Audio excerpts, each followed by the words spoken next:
بسم الله الرحمن الرحيم، والصلاة والسلام على رسول الله وعلى آله وأصحابه وأتباعه إلى يوم الدين. يا أيها الذين آمنوا اتقوا الله حق تقاته ولا تموتن إلا وأنتم مسلمون. يا أيها الذين آمنوا اتقوا الله وقولوا قولا سديدا يصلح لكم أعمالكم ويغفر لكم ذنوبكم، ومن يطع الله ورسوله فقد فاز فوزا عظيما. أما بعد، سلامي خيرتان لي، السلام عليكم ورحمة الله وبركاته. أشينا بابتي كتير إن شاء الله تعالى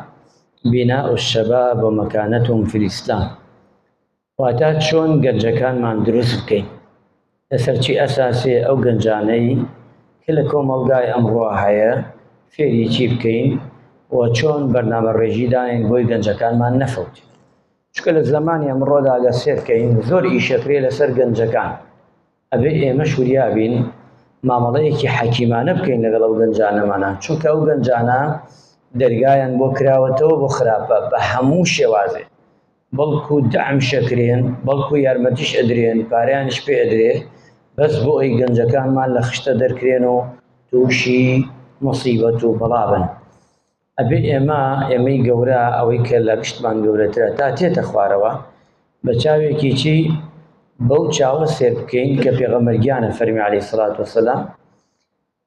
لەیسە منا من لەم یەرحەم سەغیرەنا وەیوەقی کەبیرەنا. ئەمە تەرازوویەکە پێغەمبەری خوا دایناوە، لە من نییە ئەو کەسەی بەزەیی بە مناڵانەیەتەوە لە خواری خۆیەوە، قەزدی مناڵ یعنی لە خواتی خۆیەوە، لە تەمەنی خۆت بە خوارەوە، و ئەو کەسەیشی کە ئەحترامی گەورەکان نەگرێت. پێغەمبەری خوا تەرازوویەکی دروست کردووە لە نێوانی هەردوو لادا، احترامی گەورە و بەزەی هاتن بە منداڵ و گەنجەکان، بە تایبەتی گەنج دڵی ناسکە ئەبێ مڕاعاتی بکەین، چونکە ئەو گەنجە دڵی تۆرە ئیتر دوای نایەتە شوێنی خۆی بەگاڵ، کە جا تۆ تووڕە ئەبیرەی لەوەی ئەو تۆڕەی تۆ وا بکە ئەم گەنجە بڕوا بێتە گەنجێک خوانەکە گەنجێکی خراپ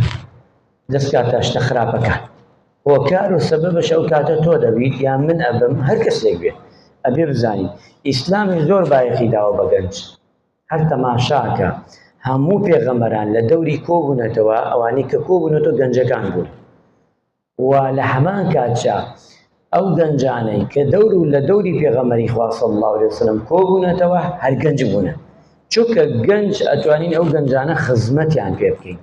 خزمەتی ماڵی خوا، خزمەتی ئیسلام، خزمەتی مجتەمع، خزمەتی وڵات، هەمووی دەتوانین بەو گەنجانە بکەین. چونکە پیاوی گەورە لەوەی ڕاستە، پیاوی گەورە چیەکە؟ حەکیمە، دانایە، ڕێگاکەمان بۆ دانا، ئەبێ گەنجەکە بەسەریا بچێت. بەڵام ئەو کار و قورسایی کە گەنجەیکە بەڕاستی بە پیاوی گەورە ناکرێت. ئێستا ئێمە ئەگەر حاجی خوا ڕەحمی لێ بکە و مۆفەقی کە لەگەڵ ئەو گەورانەی کە ئێواران، تۆ ئەگەر ئەو گەنجانە لابەری ئێواران کێ سفرەت بۆ داخ؟ کێ ئەو حەمکە خزمەتی ئەم خەڵکاکە؟ ناکرێ بە کەسی گەورە، بە منیش ناکرێ، نەک بە گەورە، بە منیش تەنیا ناکرێ. ئەمە لە چوارچەوەی مزگەوتێکە، بێ لە چوارچەوەی هەموو شتەکانی تردا. بۆیە ئیسلام زۆر بایەخی داوە ئیحتیمام، بەڵام بایەخدان بە گەنج لە چی ڕوویەکەوە؟ چەند ڕوویەک هەیە باسێکن ئینشاءالله تعالی. یەکەمیان بایەخدان بەوەی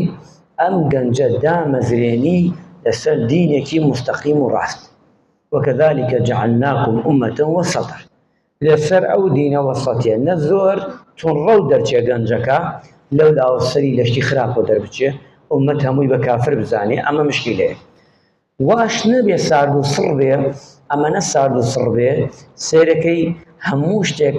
شێوازە تەمەڵێکی تیابێ یان شێوازی ڕەهایەکی تیابێ بۆ هەموو شتێک، ئەمش خراپە. نە ئیفرات و نە تەفریط لە نێوانیدا. وەخوای گەورە ئەفەرمێ کە وەکەذلك جعلناكم أمة وسطا، یعنی لە ناوڕاست مامنەواندی ئەو گەنجە کە سێر تۆ ئەکا یەواش یەواش فێری بکەی ئەوەی کە هەتا لە ژیاندا کە تەجروبەیە. چونکە پێغەمبەری خوا صلی الله علیه وسلم لە ئیبن عەباس ئەفەرمێ چی؟ احفظ الله يحفظك، احفظ الله تجد تجاهك. کاتێ ئیبن عەباس مناڵ بوو لەسەر گوێ درێژەکە پێغەمبەری خوا صلی الله علیه وسلم دانیشت لە پشتی گوێ درێژەکە. ئیبن عەباس مناڵ بوو لەگەڵ خۆیان ئەیبرد بۆ هەموو شوێنەکان، ئەمەی پێ فەرموو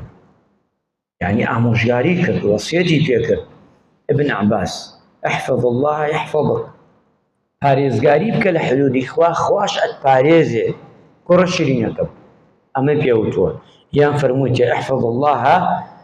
پارێزگاری ئەوە بکە خوای گەورە چێ ڕێگات پێ پیشانەدا ڕێگات بۆ ڕووناکاتەوە ئەتخاتە سەر ڕێگای چاک بۆ چەند وەسیەتێکی تریشی کردووە پێی لەو فەرمایشتەکە درێژە بەڵام ئەوە نەکافێ ئینسان ئەبێ بەردەوام ئێمە ئامۆژگاری گەنجەکانمان گەنجەکانمان قورئانی لا خۆشەویستکەین دینی لا مزگەوتی لا خۆشەویستکەین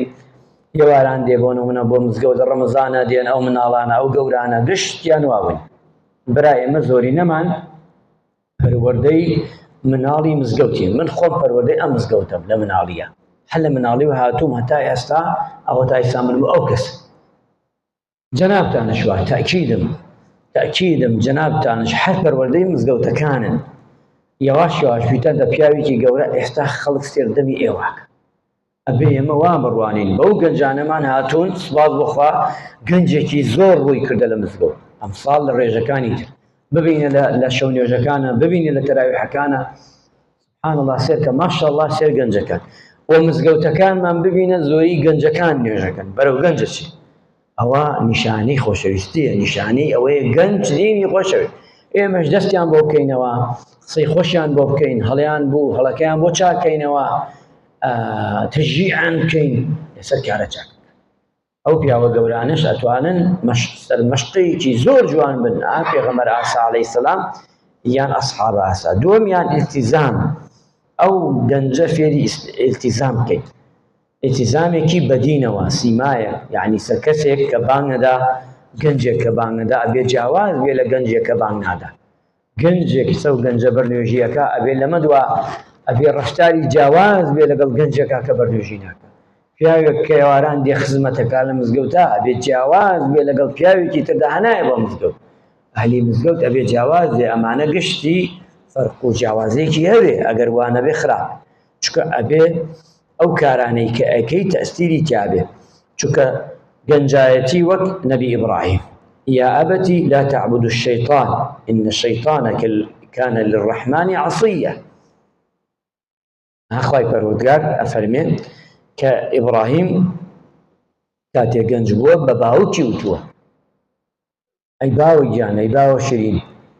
عبادتي چي مكا عبادتي شيطان مكا توقع كركت